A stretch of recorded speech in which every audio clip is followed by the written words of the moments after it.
এই সার্চ কমিটির মধ্যে এই রকম ন্যূনতম ব্যানার 5ই আগস্টের আগে ব্যানার ধরেছে কিনা ইউনিয়ন পদযাত্রায় তাদেরকে আপনি অন্তর্ভুক্ত করান সার্চ কমিটির ভিতরে।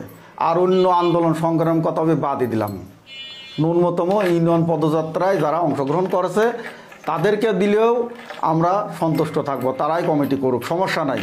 কিন্তু যারা নেই, যাদের নামে কোনো মামলা নেই, যাদের নামে কোনো কিছু নেই, যারা রাতে চোখ বন্ধ করে ঘুমাইছে, আমার নামে 4টে মামলা, রেজাউলের নামে 3টে, আমরা কুষ্টিয়াতে বাসা ভাড়া করে থাকছি, আমরা বিভিন্ন জায়গায় রাত যাপন করছি, এবং মানে এর নামে 7টা মামলা, এর নামে 3টা মামলা, মোহাম্মদের নামে 18টা মামলা, সিরাজের নামে 3টা মামলা।